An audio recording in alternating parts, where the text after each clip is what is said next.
Bonsoir à toutes et à tous et bienvenue à ce rendez-vous d'information, le point express sur Sora TV. Bantel, longtemps marqué par des tensions électorales, amorce un nouveau départ. Dans cette commune du département des Collines, acteurs politiques, leaders religieux et sociétés civiles s'unissent pour promouvoir la paix et la cohésion sociale à l'approche des prochaines élections. L'initiative est portée par la fêtière des associations de développement des arrondissements présidée par le colonel Marcelin Laourou, que nous écoutons au micro de Émeric Vauduyon. Je suis vraiment ému et j'avais prévu un discours, mais je ne ferai plus le discours.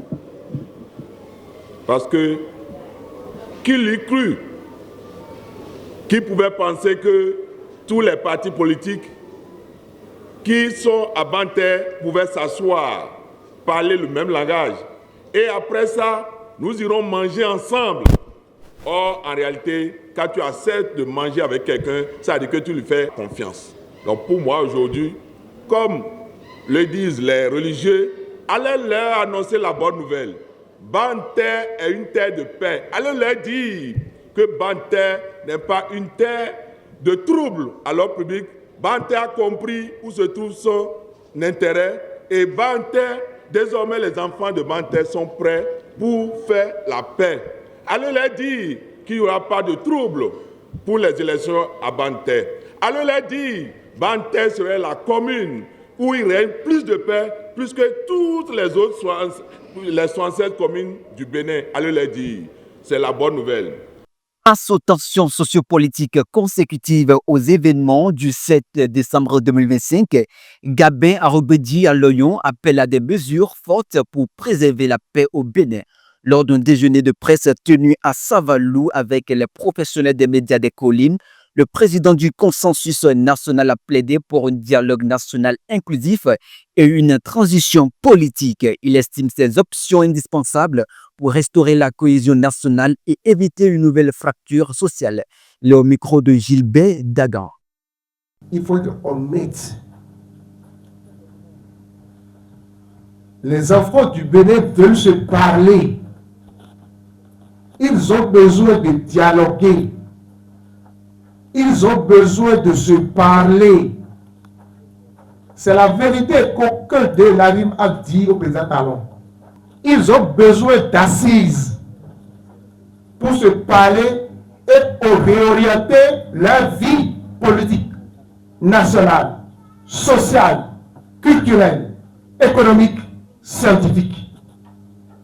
On ne fait pas le bonheur d'un peuple sans son consentement. Il y a un moment pour ne pas s'entendre. Mais il y a aussi un moment pour s'entendre, pour la paix.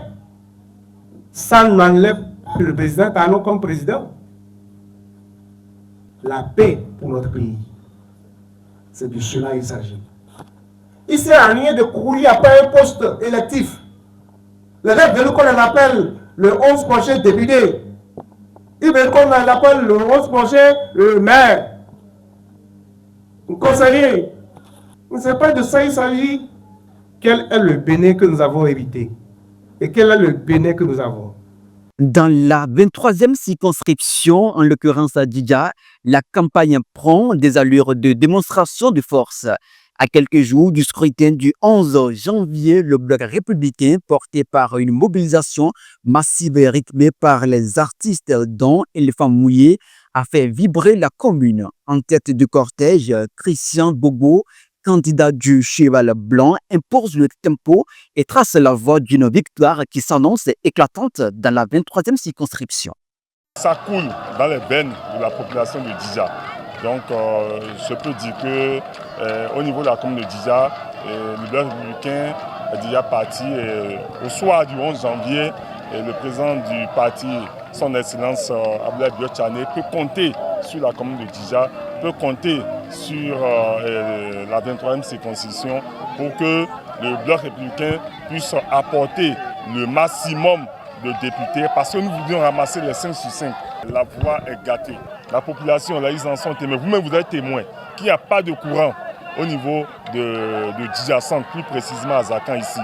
Donc, nous avons un projet de porter haut au haut niveau pour que le gouvernement puisse trouver des projets pour que désormais Zakan puisse avoir le courant, l'électricité au niveau de ces différents hameaux. Que Zakan désormais également puisse avoir l'eau, parce qu'il n'y a pas l'eau. Restons dans le zoo où nous retrouvons au téléphone Marc Rousset, chef d'antenne de Sourah TV. Dans le département, il nous livre à présent un aperçu de l'ambiance qui règne sur le terrain en cette période de campagne électorale. Oui, monsieur Marc Rousset, bonsoir. Oui, bonsoir, monsieur Henri Sodetti. Nous espérons que vous vous portez très bien. Super bien. Alors, dans le département du Zou, dites-nous comment les différents partis politiques animent-ils la campagne dans le Zou et quelle est la réaction des populations sur le terrain? Monsieur Henri Sodetti, je peux déjà vous faire remarquer que par ici, dans le département du Zou, les populations vaquent normalement à leurs différentes occupations. Par contre, les partis politiques se constituent en des groupuscules, histoire donc d'aller au contact de leur électorat afin donc de les affûter pour les prochaines élections.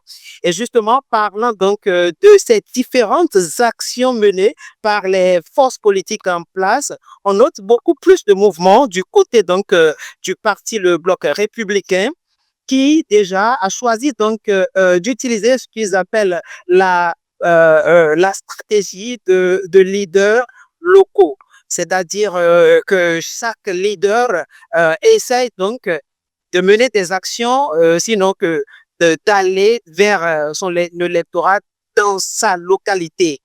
Et après donc cette phase, il y aura des activités de grands rassemblements qui sont prévues donc pour cette semaine, probablement à partir donc de mercredi, jeudi, vendredi, au niveau donc du parti Bloc républicain dans la 23e circonscription électorale. Il y aura donc de grands rassemblements.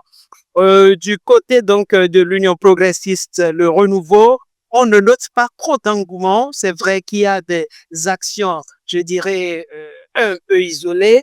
Néanmoins, on note quelques activités, notamment quelques marches à travers donc les rues, notamment de Oiko et d'Abomey. Par contre, avec les démocrates, on ne remarque leur présence que par les rares affiches qu'ils ont disposées sur certains carrefours dans la ville de Oiko, Abomey, Tidja et autres. Et quant au parti Foscori pour le Bénin émergent, on note également qu'ils ont collé quelques affiches sur certains édifices, que ce soit public ou privé, pour marquer aussi leur présence sur le terrain. Donc, généralement, il n'y a pas trop d'effervescence en ce qui concerne donc la campagne électorale, hormis donc les quelques caravanes qui sont organisées donc par le parti Bloc républicain. Alors, monsieur Marc Rousset, merci pour ces informations. Oui. C'est moi qui vous remercie et puis nous restons disponibles pour vous apporter davantage de nouvelles par rapport donc à cette campagne qui se déroule dans le département des Côtes du Zou. Merci, à très bientôt. Cap de fin pour ce rendez-vous d'information que nous vous remercions d'avoir suivi. Au revoir.